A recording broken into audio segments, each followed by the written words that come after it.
Yes, thank you so much. Good morning. Thank you for the insights. My question goes to Mr. Julius. He said that the problem might not be the outward reactions that we see on ground, which brings me to what people call systemic violence. Most people talk about this physical violence, but there's what we call systemic violence. I'm a student of chemistry. I believe in first principles.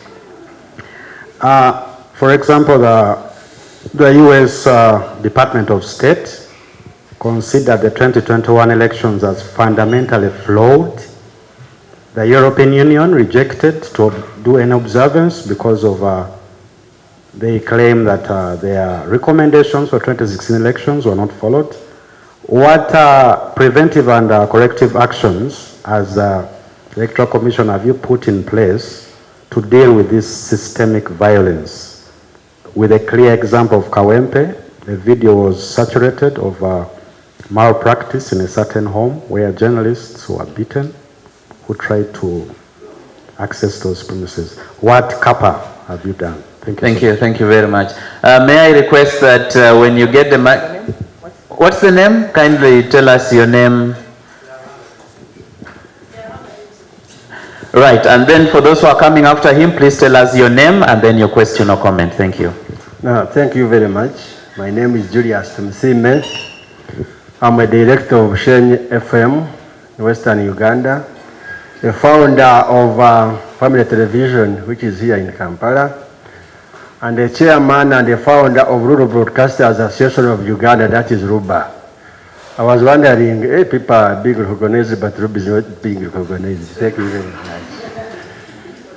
I want to thank, first of all, I want to thank you for organizing such an event. It's really good. But I only see such a thing towards elections. I beg, I request that next time, even after election, let's go ahead and organize such. I'm not going to repeat what people say. They have been saying so many things, protecting freedom of expression, promoting responsibility, attacking on press conference, but that's not a problem. It's good that Julius talked about it. The problem in Uganda about media is sustainability. Sure, I can tell you the statistics I have here. We have 292 operating radio stations. Others I can repeat, like CBS has like 5 of them. Radio West has many of them. Out of 292, only 33 stations can break even, and this is a fact. You can imagine. Only 33 radio stations can break even, meaning that only 33 stations can pay journalists. In upcountry, they pay journalists, I think, a story per story is 2,000. You can imagine. It's actually 1,000, sometimes 2,000. It is terrible. We have very many of them, but they're just volunteering. The ownership of radio stations in Uganda is terrible. Politicians have overtaken all radio stations. Pastors have overtaken most radio stations because people cannot sustain the radio station. My advice is, as you have come here, I can see there are so many NGOs. Let's provide a solution to sustainability of these radio stations, TV stations. Nowadays, operating a TV is a problem. A minute, because being a chairman of rural, I think let me add it to. Yes, as you conclude. I expected you to call me and then I started there and talk. Now, you have diverted my point, but I can again get it. Sustainability, what I'm trying to say, all the NGOs, let's come together. Go outside there, look for funds. We come and fund our radio stations, otherwise our journalists are going to die. Makerere, Thank you very much. I started with Tayewa, but I think I did Bachelor of Commerce. I finished here in 1999. Dr. Tayewa, now Professor Tayewa. Try to teach these journalists practical way. How can they go in the field and report without being given money? It is a very big problem. Already politicians have owned our journalists. They are giving them lunch, they are giving them, because they don't earn anything from us. So as you move around, surround around, dig down and up, go and tell the president. Actually, I wrote we are going to meet the president soon, that this media play a very big role, especially up country. They should consider them. When it comes to money of giving media, they give around Kampala and ignore us. Down here we are dying. Thank you very much. Thank you, Mr. Commissioner. Okay, let's keep our comments brief. My apologies, sir, for not recognizing you, and thank you for representing that other side. My name is Semakula Andrew Luvinga, a fourth-year student of journalism and communication. Mine goes to Mr. Julius. I addressed the issue of journalists not being identified as partisan belonging to a particular political party. But then, my question is that really going to save us from violence? Well, it's the way to go because those are the traditional ethics and values we are supposed to follow. But I'm sure when Isando was beaten, he must have been in an NBS press jacket. When Mr. Lubowa was beaten, it's not like he was putting on a beret. And then, why is violence on a particular camp and never on the other side? So, as we await the 2026 general elections, do we expect again, because these are things we already know, anyone covering the NRM camp, whether you're identified as partisan or not, you're safe, and whoever is going to cover opposition, whether you're partisan or non-partisan, you're not safe. So how can that be addressed? Thank you. Thank you. I'm Ahmed Wutaka from Uganda Radio Network. I just wanted to share two scenarios. One, this is to support what Julius just said about the issue of media, that is the ownership. This is the biggest problem we have today in Uganda. Because when you look at our media, it's largely owned by politicians. And I will give an example. Towards the last election, we had a project that we are running as Uganda Radio Network with support from EU. That was conflict-sensitive journalism. And we went across the country meeting different people, stakeholders. But one of the things, as we were entering Kanungu, unfortunately the minister is not here.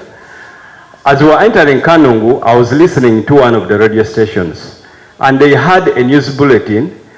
That entire news bulletin, they were talking about somebody whose name they did not mention.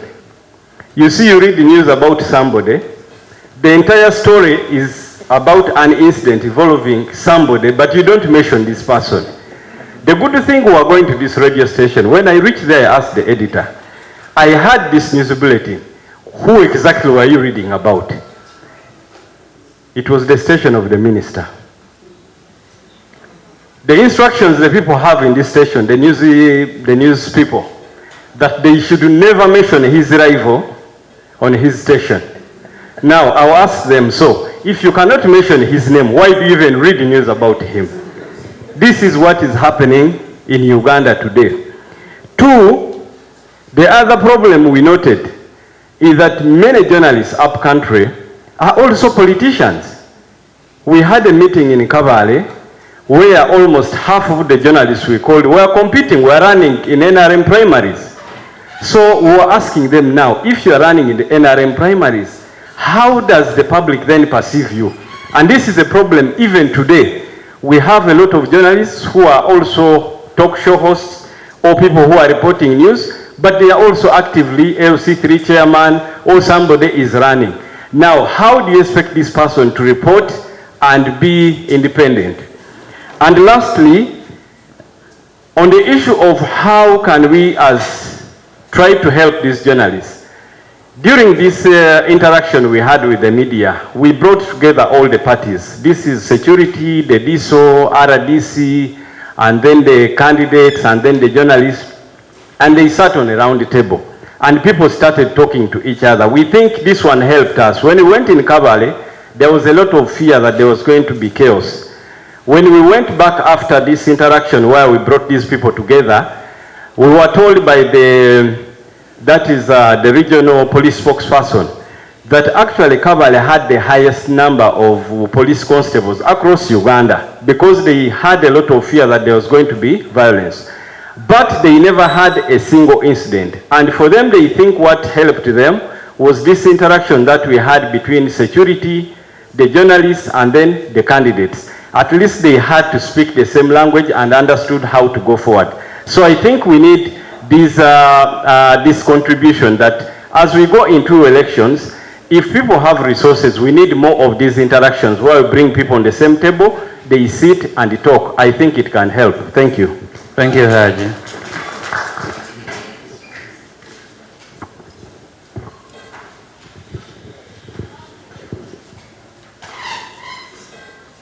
Mr. Chairman, please give me some time, I request.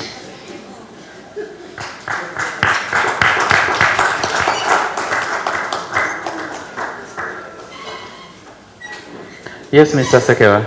Yes, my name is Drake Sekeba. I have been a journalist since 1965.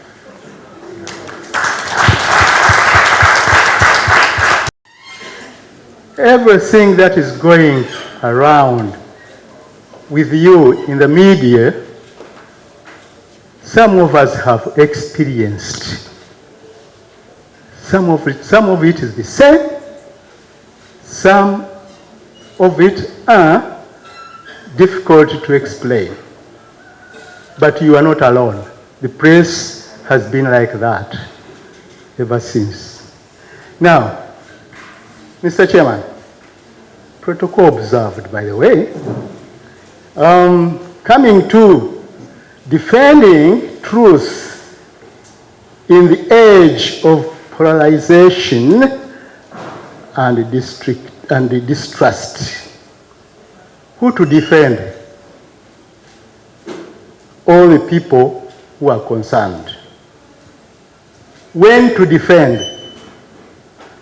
All the time, in every situation. Why should we defend? To allow stability prevail and live in harmony in Uganda. How should we defend? By jealously observing principles of meaningful democracy and the universal freedom of speech and association. However, the word democracy has been abused or manipulated. Let me elaborate a bit. Very, very briefly, Mr. Secretary. Very briefly, please allow me to say something. All the journalists, all the time I have been in journalism, I have been guided by these angels. And I normally follow the four-way test of the International Rotary Club. Is it the truth? Is it fair to all concerned? Will it build whatever you write or broadcast? Will it build the goodwill and better friendships? Will it be beneficial to all concerned. So, once you embrace those, you'll have gone through. Because of the pressure you are putting on me, let me stop here. Thank you. Thank you very Thank you, and thank you, audience, for the engagement. Now there is a question about truth. You know, you have all said, when you say the truth, whom does it harm and everything. I remember some time back, some good years, when the Monitor said the truth about the letter that was written by General Sejusa, we were closed down. I remember I had just joined the media, and one time General Mugisha Muntu said, time will tell. But I think General Sejusa's letter that led to the closure of Monitor and Red Paper has come to surface. Because when you look at what is happening, it was about General Muhoozi, now is a general, him being prepared to be the president of this country. I think when Monitor reported that story, there was chaos in this country. People were summoned to side and everything, but now at least we can see what is happening. So when you're a journalist and you need to tell the truth, please tell it.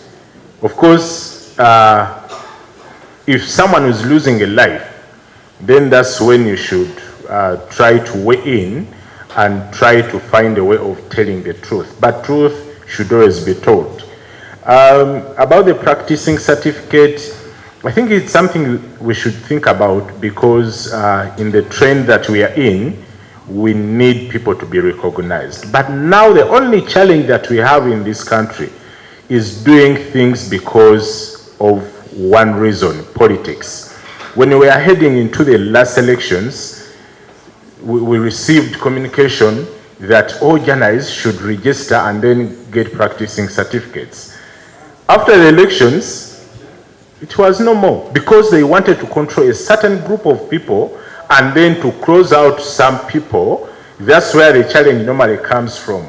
So after failing on that move, that's when they gave up, and I think they might even come back this time to talk about... Mr. Kochi will tell you that some journalists went to court and they were actually successful in a way. Yeah, because, not because it's bad, but because they wanted to close out some people because of the fear of how they do their journalism. At times, of course, we all believe there are people who didn't study journalism, but are doing better journalism than the people who spent 4 years, 3 years at university studying journalism.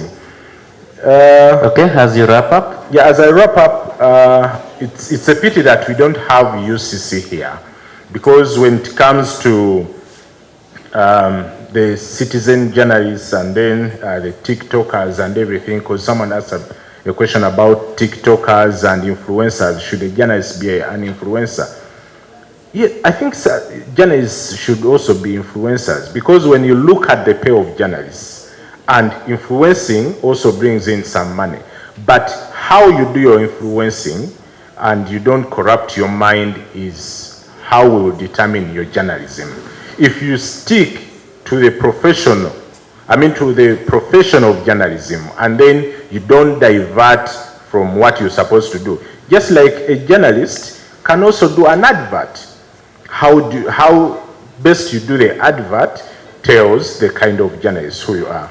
I think I should stop there and then let other colleagues. Thank you very much, Baker. Mr. Julius Mucunguzi. Thank you. Who are we?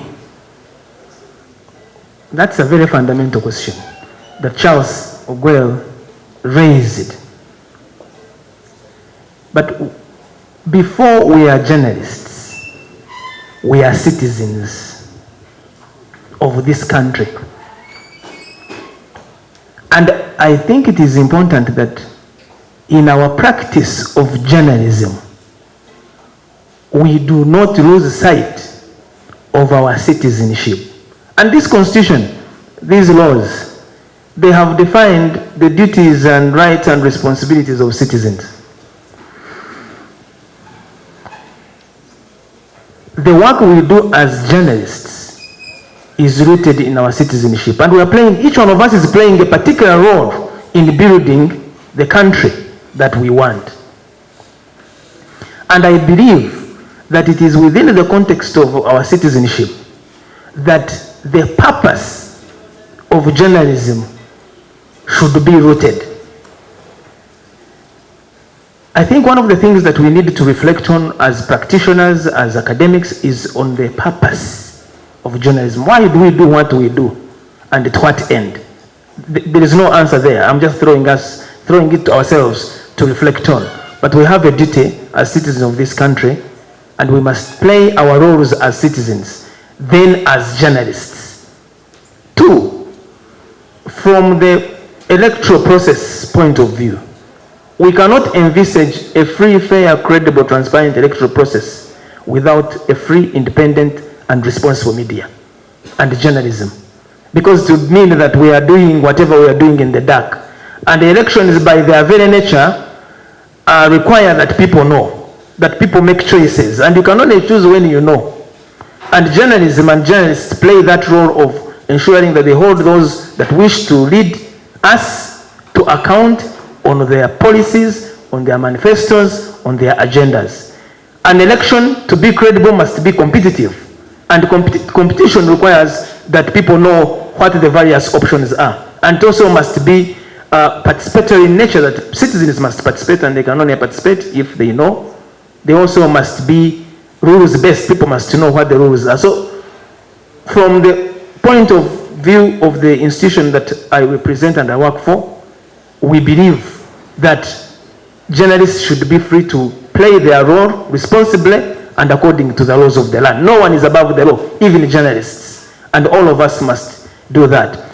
But on the question of truth, you know, I wrote my master's thesis on embedded journalism, and that was at the height of the Iraq War. And the journalists, the American journalists, were embedded with American forces in Iraq and reporting on the war in Iraq. And it was a very complicated situation. And in the studies that we looked at, and Tayeba knows, there's a man called Philip Knightley. He wrote a book called The First Casualty, that in a state of war, the first casualty is normally the truth. He was an Australian philosopher, scholar.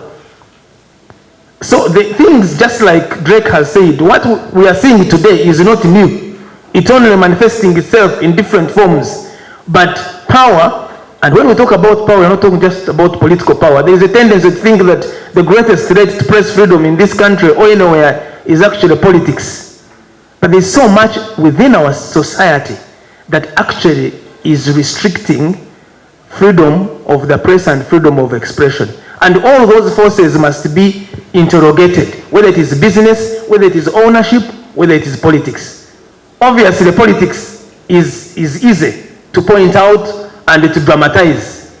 But if we are going to address the question of freedom of expression and freedom of the press, we must be prepared to go all the way to addressing all those intrinsic issues that undermine freedom of expression. Finally, I believe that in the situation in which we are, and going into we're already in 2026, by the way, or we're already in the roadmap to 2026 with everything that is happening. I believe that we should continue to seek common ground by the protagonists that are involved in this space of freedom of expression. We have the security forces, police, the army, I don't know who, we have the electoral commission, we have UCC. The results will not come from being confrontational and escalating situations. I believe we should seek to find spaces for dialogue and discussions of this nature, like this framework that is here in this setting, should be supported to continue to bring together all those actors that undermine or have an effect on ensuring that we have an environment within which the media can play their role without being victimized and being able to play the role that they must play. I believe that we should not escalate situations, and I believe that each actor in this country in the electoral process has a role to play. And the very final point is on who the old debate about who the journalist is. You see, it was lost in 1995-97 during that discussion. And it became like the war against borders. When they started, there were very few. And no one could, I mean, it looked like you don't need to regulate them. They are playing a positive role, which they do. Even us use them. Sometimes you are stuck and the only savior from point A to point B is a border. But we also know that when you go to Mulago, to the casualty ward, and you see the number of people that come there every single day with broken limbs, occasioned by border riders, is alarming, a necessary evil. Is citizen journalism a necessary evil? And how do we turn it to pick the necessity in it and minimize the evil in it? That is where the question is, and that's where the academics and researchers need to help us. But it is a problem. Thank you, Julius. Joanna, your parting shot? I'll be very brief. Again, thank you very much for this dialogue and plenary discussion. Well, what can I say? Well, I'm a peace podcaster, a peace education podcaster. I do have a podcast. It's very academic, and I package academic information that can be consumed by the populace in an easy way, because I think conflict and peace building should be something that is mainstreamed and shouldn't be whereby I went to Uppsala and studied it and etc. But I have never considered myself a journalist. But I think when you're wondering who are you as a journalist, where I would say maybe we merge to some degree as a person who is academic and aspiring more to be advanced, is that you are scientific investigators, unlike TikTokers. They are not scientific in the way that they execute their work. So I think that where your pride comes from and where your ethos and logos comes from is from within the tools that you use to obtain information. And as much as when we are having discussions about truth, truth is relative. It can be objective in terms of what color is this blue, because you can see it visibly. But when it comes to perceptions, attitudes, and behaviors that are not visible and subjective, you're supposed to, and as you use in scientific ways, triangulate as much as possible by following leads and chasing these leads to make sure that you come to what someone mentioned is fair. At least fairly enough to the point that I like when lawyers talk about beyond reasonable doubt. Beyond reasonable doubt. I mean, there might always be doubt, but at the end of the day, you're chasing after truth. And the second thing I can say is that you're not in the business of infotainment in as far as promoting democratization is concerned, but you're in the business of promoting information to improve the society and also pacify your nation. I guess that is all I can say. Thank you. Thank you very much, Joanna. Ladies and gentlemen, the minister has something to say. But I think my brother Julius alluded to that. He started from the problematic definition of what defines our work, like the tools we have. So based on let's go to the lawyers in the room. The Article 19 of the Universal Declaration of Human Rights, Article, I think it's the same 19 in the African Charter of Human Rights, and then of course our Article 29 of our Constitution that gives the gist of the work that we do correcting information and freedom of expression basically to everyone. So I think Julius alluded to that. So the problem starts there, I guess, in my view. But then it came now to the issue of what my brother, the Honorable Minister now, has just talked about, which is, we started way back in 1995 with the Press and Journalist Statute. And the conversation started there. Charles, you remember the discussions we had on Schedule 1 of that statute. What that law was trying to do was actually to streamline our profession and do what I think, Honorable Minister, you've just said, which was, and Celine, you're absolutely right, I love what you've pointed out, because Celine has talked about the issue of a practicing certificate. This thing was proposed then, and there was a very big issue between us, who had done mass communication at the time here, and the Mirunda at the time, may he rest in peace, who had not gone to journalism school. They opposed this thing so ferociously, and at the end of the day we lost. But if that had happened, then we would be like the lawyers, would have a practicing certificate that clearly, because that's what that law was trying to do. And I think this is a conversation we should go back to. We should not shy away from that, because if we continue to train these wonderful people here, 4 years, imagine, and then when they get out of our journalism schools, they go and they are outsmarted by the TikTokers and the social media influencers on the job. There is a problem. So, Honorable Minister, I think this is a conversation that we should continue to engage with. For us in journalism schools, we shall continue to insist on the principles that the seniors have repeated.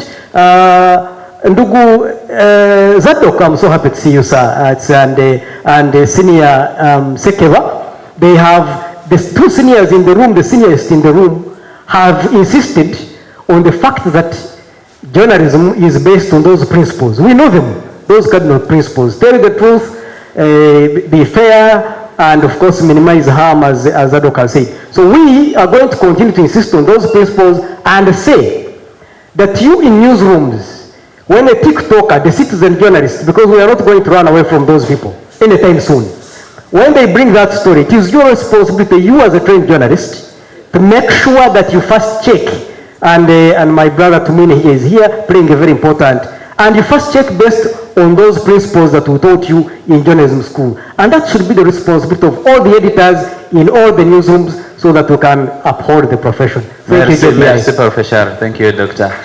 Let's have the keynote speaker. I'm sorry to grab the microphone one more time just before you, and just to make something clear, because something interesting happened and brought forward to me what it means to talk about the truth. The truth. Mr. Lubowa talked about the truth, and that is his truth, of the time in the last election of registration. His truth was that the purpose was to lock out some people. Perfectly his truth, and he could even write that in a story. My truth is this. Stakeholders sat down in a meeting at the yard. All stakeholders, the police, the army, and EC, and said, we need the fourth estate in the election, but how do we handle them? Previously, there's always been accreditation. Even this year, there'll be accreditation. Not so, Julius? It's going to be there. And the purpose is not to look out. Exactly. So we sat down and said, which entity of ours is the one with the remit to deal with journalism? And they said, it's the Media Council. And we announced and say, we want everybody to come and register for purposes of covering the election. But your truth took the day, you went to court and stopped the registration with the Media Council, but again went and got accredited under the EC. So really did the same thing, only maybe you didn't want the regulator to do it for you. And so this is where I'm talking about truth. You have to dig deep to find out what is the truth of this. Is it about locking out people? Is it about enabling? And as far as I'm concerned, And I always tell this to all people who are in, this, in our media landscape today. This is the time when you have all the players in the media landscape, as regulators, as government, who are actually so pro-press, and you should use them to get your mileage in your practice. You have the minister here, you have the chairman of the Media Council here, you have Julius in the EC, you have Nyombi Tembo, who has been in journalism before and arts in the UCC, all people who are actually pro-media. Do not distrust them. That distrust you have against the government should end at one point. It can't be forever. Try it out and see, and you'll know that there is a government that supports good journalism, supports media freedoms. Thank you. Thank you very much, Honorable Mr. Kakai, and thank you very much, Mr. Mukula. My comment actually was that a country that fears questions will not grow. I have a healthy respect for the fourth estate, and I believe the questions, the right questions are being asked. Yes, there are some issues about how the media portrays certain things. For instance, I thought you were much, much taller than me, seeing you in my TV, but today I discovered I'm not doing too badly. But the issue, when the questions are asked... It's also possible, Council, that I've grown shorter. Yes. The issue is that the people being asked the questions, are they responding? Do they recognize that under the Constitution, as our public servants, they have a duty to be accountable to us? It is a specific provision in the Constitution. The questions don't get answered. Let's look at these recent questions. We have posed questions to other public bodies on social media, and they don't answer. Yet they are paid by taxpayers' money.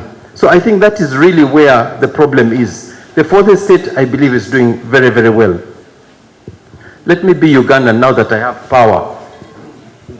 Yes, I think it was remiss of me not to make a very strong commendation of Uganda Human Rights Commission for their statement on Eddie Mutwe.